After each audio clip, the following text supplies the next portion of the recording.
everybody! Welcome to the 77th edition of John News. My name is John Whitman, and I'm coming to you from Chapel Hill, North Carolina. And now, right to the good news. Buying or selling a house is tricky. Luckily, there are people who work as real estate agents to help others go through this process. Gary Mello is a real estate agent in North Carolina. I talked to him on his deck in Chapel Hill. Hi, Dr. Mello. Thanks for inviting me to your house, and welcome to John News.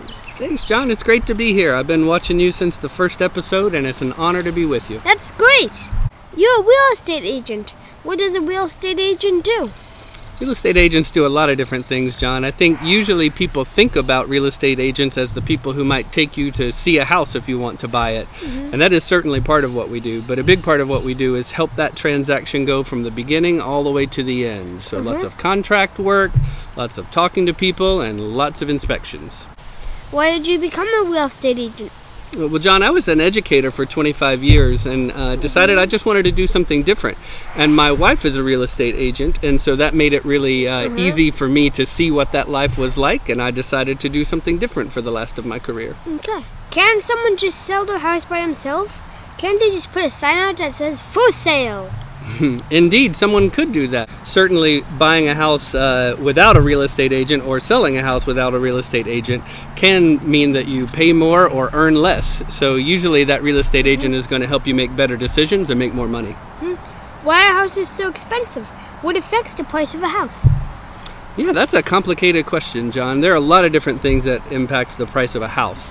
Are you familiar with the idea of supply and demand? Well, I know that if there's more things but not very many people want them, then the price will go down. That's true. And if there's not very many things and a lot of people want them, then the price will go up. Yeah, that's exactly right.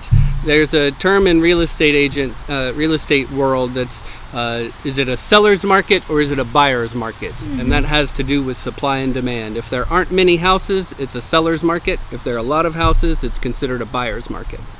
Is there anything else you want to tell my viewers? I think there's a lot to think about as it relates to houses. What do you think is the most important thing that you would want in a house? My dad says that the three most important things about a house are location, location, and location. You got that right. And that's the number one thing, John. I think people will pay more for a house if it's exactly where they want it to be. Location is probably the number one thing that people buy their houses based on. Where is it located? And I think that's a really important thing to think about. What are the characteristics somebody wants in a house? Location, design, price. I think there are several things that you want to think about if you're going to buy a house. The first thing is probably to really understand what your buying power is. How much can you afford? And there are professionals that will help you with that.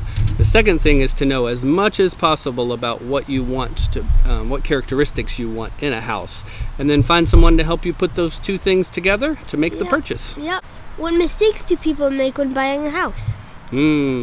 Sometimes people will be too selective. I've actually had some clients who will find a house that's almost perfect in every way but wouldn't buy it because of the paint color, or it was perfect in every way but they wouldn't buy it because it didn't have the right fence. They don't like that the job is 10 minutes away and they want it closer. Yeah, exactly. So you have to find the right things to compromise on.